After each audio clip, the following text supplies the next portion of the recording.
Meet two people. One makes $180,000 a year. Nice house, nice car, a job title people nod at.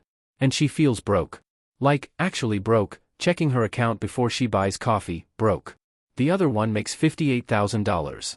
Rents a small place. Drives a car that's older than her favorite pair of shoes. And she's on track to retire at 45. Same country. Same economy.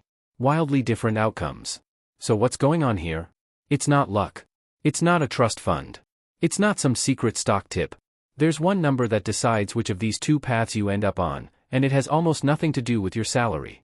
I'm going to show you that number, and by the end of this, you'll know exactly where you stand. Here's a myth a lot of us believe without even saying it out loud, the income ceiling myth. The idea that real financial freedom only opens up once you hit six figures. Get the big salary, and everything else falls into place. It's not true. And chasing that belief is exactly what keeps a lot of high earners stuck, broke, and stressed, no matter how much their paycheck grows. Here's the real claim of this video: freedom isn't about how much you earn. It's a function of two things: your savings rate and time. That's it. That's the formula. By the end of this video, you'll walk away with three things: the actual math behind that formula, the sneaky psychological trap that keeps big earners broke, and a clear way out, no matter what your paycheck looks like right now. Let's get into it. Let's name this thing properly: the income ceiling myth. It's the quiet belief that a big salary equals a safe future. More money in, more freedom out. Simple, right? Except the numbers don't agree. Researchers have looked at this for decades, and the pattern keeps showing up: how much you earn and how much you actually keep are only loosely connected. Doctors, lawyers, dual-income power couples, groups you'd expect to be swimming in savings, often aren't. There's a whole body of research on this, going back to the classic work behind books like The Millionaire Next Door, which found that a lot of high earners carry high debt, big mortgages, and thin savings. Meanwhile, plenty of everyday earners, the ones nobody's writing magazine articles about, quietly build real wealth. This isn't a one-off. It shows up again and again in household finance studies. Income tells you what comes in the door. It says almost nothing about what stays. And here's the tension nobody talks about out loud: our whole culture treats salary like a scoreboard. Bigger numbers, better life, more security. We size people up by their job title and their paycheck. We assume the $180,000 earner has it figured out and the $58,000 earner is still catching up. But the data just doesn't back that up. Income and net worth are two different games with two different rulebooks. One is about what you're paid. The other is about what you do with it, and for how long. So if salary isn't the real driver, what is? That's where this gets interesting. Okay, let's stop talking about ideas and start talking in dollars. This is where the trap gets impossible to ignore. Person A makes $180,000 a year but only saves 5% of it. That's $9,000 a year. Split into months, that's $750 going into investments each month. Not bad. Sounds responsible, even. Person B makes $58,000 a year but saves 25% of it. That's $14,500 a year, or about $1,208 a month. More than her rent, probably. But she doesn't touch it. Now let's run both of these forward 20 years, with a normal 7% average return, the kind index funds have handed out for decades. Person A, putting in $750 a month?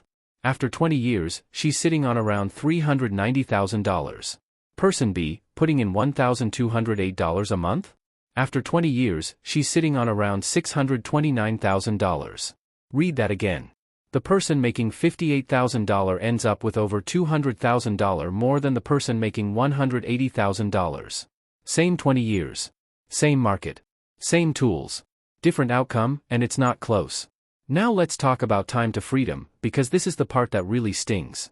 There's a well-known formula in personal finance circles. You can find versions of it in the shockingly simple math work that's floated around finance blogs for years, that maps your savings rate directly to how many years until you can retire, assuming a 7% return and a standard 4% withdrawal rule. At a 5% savings rate, you're looking at roughly 66 years to reach financial independence. 66 years. That's not a typo. That's basically never. At a 25% savings rate, that number drops to around 32 years. Push it higher, 50%, 65%, and it drops to 17 years, then under 11. So person A, the $180,000 earner? At her current pace, she's on a 66-year runway. Person B, the $58,000 earner? She's on a 32-year runway, and if she nudges her rate up even a little, she could be done in her 40s. Same word, salary, but two completely different futures hiding inside it. This isn't magic. It's not a secret hustle. It's just math, sitting there quietly, waiting for someone to actually look at it. Now, I know what part of your brain is doing right now. It's saying, okay, sure, but surely more income helps eventually? Surely at some point the big paycheck wins. It's a fair thing to think. It just doesn't hold up. Here's why. When your income goes up, your spending almost always goes up with it. Quietly. Without you really deciding it should. This has a name, lifestyle creep, and it's one of the sneakiest forces in personal finance, because it never feels like a choice. It feels like an upgrade you deserve. You get a raise, and suddenly the apartment feels a little small, so you move somewhere nicer. You get another raise, and the 10-year-old car starts to feel embarrassing next to your coworkers' cars, so you get a new one. Dinners out get fancier. Vacations get longer. None of these feel like overspending in the moment. They feel like just living a normal life at your new income level. And that's the trap. Each raise quietly gets absorbed before it ever reaches your savings account. Your income chart goes up and to the right. Your bank balance barely moves. This is exactly why so many people earning real money still feel like they're one paycheck away from trouble. It's not that they're bad with money or careless. It's that their spending has been rising in lockstep with their income the whole time, so the gap between what comes in and what gets saved never actually widens. The raise gets spent before it's even fully landed. Meanwhile, someone with a smaller income who never had room for lifestyle creep in the first place, because there simply wasn't extra to creep with, keeps their spending flat. Their savings rate stays high, almost by accident. Not because they're more disciplined or more virtuous. Just because their circumstances never gave lifestyle creep a foothold. This is why a $180,000 salary can feel tight, and a $58,000 salary can feel like plenty. It's not about the number on the paycheck. It's about the gap between what comes in and what goes out, and whether that gap grows, or quietly gets swallowed every single year. So if you've ever gotten a raise and thought, wait, why doesn't this feel like more money? That's not you being bad with money. That's lifestyle creep doing exactly what it does. It's invisible on purpose. And once you can see it, you can finally stop it from eating every gain before you even notice it's gone. So here's the question that actually matters. If the math is this clear, why does anyone fall for the trap? Why do smart people, people who know how compounding works, still end up broke at $180,000 a year? It's not because they're dumb. It's because this trap isn't a math problem. It's a feeling problem wearing a math costume. First, there's something called hedonic adaptation. Fancy term, simple idea, whatever you get used to becomes your new normal, and it stops feeling special. The nicer apartment felt amazing for about 3 months. Then it just felt like your apartment. The new car felt great for a summer. Then it was just the car you drive to work. The upgrade wears off, but the bill doesn't. So you're left paying premium prices for something that now feels completely ordinary. Then there's social comparison, and this one's brutal because it's mostly invisible. You don't compare yourself to strangers. You compare yourself to the people around you, coworkers, friends, neighbors. And if you're earning $180,000, chances are the people in your circle are earning similar money and spending similarly too. So the vacations, the renovations, the private school, the new SUV, none of it feels excessive. It feels like keeping pace. Nobody posts their savings account. Everybody posts their kitchen remodel. And then there's the one that hits the hardest, identity spending. This is the quiet little voice that says, I earned 6 figures. I should live like it. Like your spending has to match your salary or you're somehow doing it wrong. Like driving an older car at $180,000 a year makes people wonder what happened to you, even though that same car at $58,000 a year would look totally normal. That belief, that your lifestyle has to prove your income, is expensive. It's not written down anywhere. Nobody hands you a rulebook that says 6 figures means granite countertops. You just absorb it, from ads, from peers, from a culture that treats spending as proof of success. Here's the thing though. None of this makes you weak-willed or bad with money. It makes you human. These are normal responses to a very engineered environment. But once you can name them, adaptation, comparison, identity, they lose a lot of their power. You can't out-discipline something invisible. But you can absolutely outsee it. And seeing it is where the way out starts. Okay, so if income isn't the real lever, what is? Time to bring back the star of this whole video, savings rate. A savings rate is simply how much of your income you keep and invest, instead of spending. Not your salary. Not your job title. Just the percentage of every paycheck that goes to work for you instead of out the door.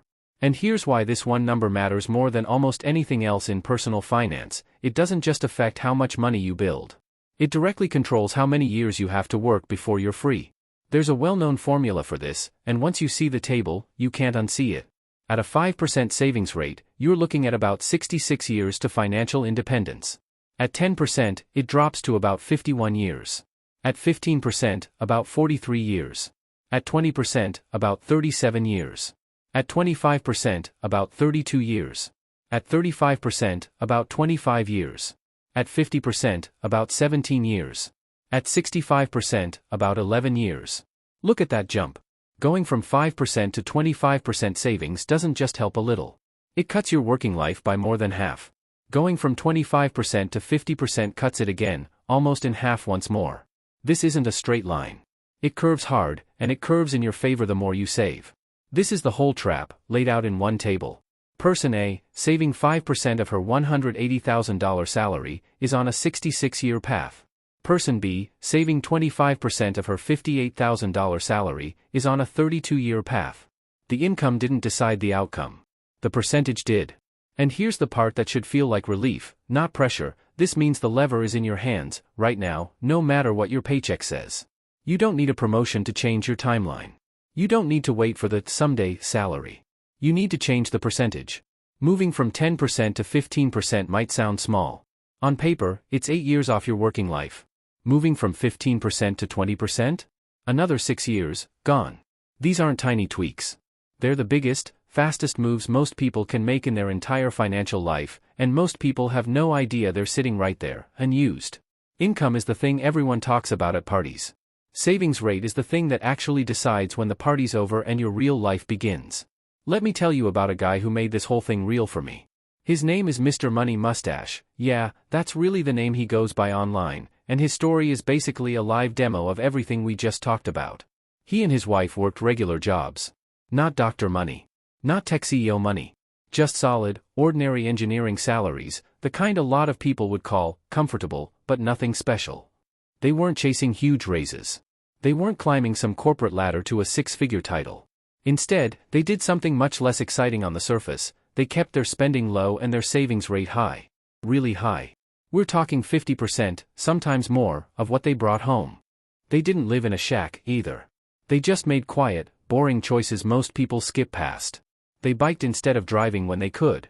They fixed things instead of replacing them. They bought a modest house instead of stretching for a bigger one. None of it was dramatic. None of it would make a good Instagram post. But every one of those choices fed the same number, month after month, the percentage of income going into investments. And here's the part that matters. By doing this consistently, for about 10 years, they hit financial independence in their early 30s. Not their 60s. Not someday. They are in their early 30s. 2 normal earners, no lottery ticket, no inheritance, no 6-figure salary bump. Just a savings rate that stayed high while everyone around them let their spending creep up with every raise. What makes this story worth telling isn't that it's rare or magical. It's that it's boring, and repeatable, and built entirely on the exact table we just looked at. A 50% savings rate maps to roughly 17 years to financial independence. They actually beat that estimate, partly because they kept costs low enough that they needed less money overall to be free, which is its own quiet trick worth remembering. This is proof that the math isn't theoretical. It's not a spreadsheet fantasy that falls apart in real life. Somebody actually lived it, with a normal paycheck and normal temptations pulling at them the whole way. So when I say savings rate is the real lever, I'm not asking you to trust a formula. I'm asking you to trust a couple who did the boring, unglamorous work of keeping their gap wide, and walked out the other side free decades earlier than almost anyone around them. Okay, enough theory. Let's talk about what you actually do with this, starting this month, no matter what your paycheck looks like. First lever, automate a real percentage, not a leftover amount. Most people save whatever's left after they spend. Flip that. Pick a number, even just 15%, if that's honestly where you're starting, and set up an automatic transfer the day your paycheck lands, straight into an investment account. Before it touches your checking account. Before your brain gets a chance to talk you into just this once. You're not saving what's left over. You're paying your future self first, like a bill that can't be skipped. Second lever, pick one lifestyle creep category and freeze it. Not everything, just one. Maybe it's dining out. Maybe it's subscriptions you forgot you had. Maybe it's the upgrade everything habit with gadgets or clothes. Look at what you spent in that one category last month, and cap it there, no matter what your income does going forward. You don't have to cut it to zero. You just have to stop letting it grow every time your paycheck does. One frozen category is enough to start closing the gap that raises usually swallow whole. Third lever, and this one's the big one, the next time you get a raise, don't let your spending see it. Take that raise, or even half of it, and send it straight into your savings rate before you adjust your lifestyle to match. If you get a $400 a month raise, and you redirect $250 of it into investing, your life barely changes day to day, but your savings rate just jumps. This is the single easiest moment to raise your percentage, because you never had that money before, so you never really lose anything, giving half of it away. Here's why these three matter more than any budgeting app or spreadsheet trick. They all attack the same thing, the gap between what you earn and what you keep. Automating a percentage protects the gap before spending can touch it. Freezing one category stops the gap from shrinking on its own. Redirecting your next raise grows the gap without you having to feel a single sacrifice. You don't need a $180,000 salary to do any of this. You need a percentage, a category, and one raise you're willing to not fully spend. That's it. That's the whole playbook, and it works exactly the same whether you're making $58,000 or 10 times that. So let's go back to where we started. Two people. One making $180,000, feeling broke. One making $58,000, on track to retire at 45.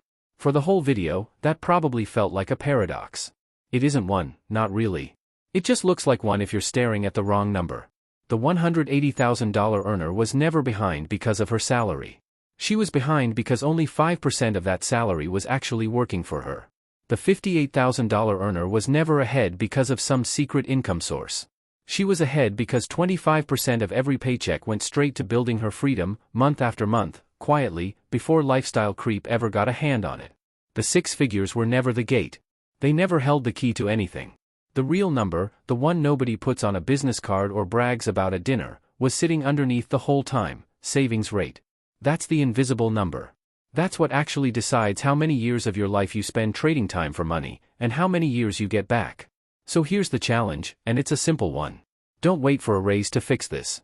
Don't wait until you're earning six figures to start taking it seriously.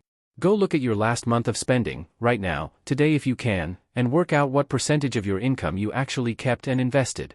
Not what you meant to save. What you actually did. That number is your real financial age. Not your birthday. Not your job title. Not the number on your salary.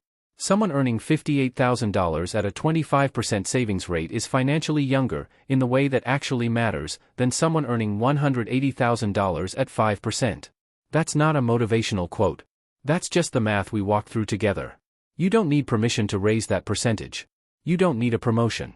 You need one automated transfer, one frozen category, and one raise you don't fully spend. That's the whole game, and it starts the moment you stop asking, how much do I make, and start asking, how much do I keep? Now that you know your real number isn't your salary, here's a question worth sitting with. What other financial rules have you been trusting your whole life that might not actually be true? Because there's another myth just like this one, hiding behind another number everyone assumes matters more than it does. And I'm coming for that one next.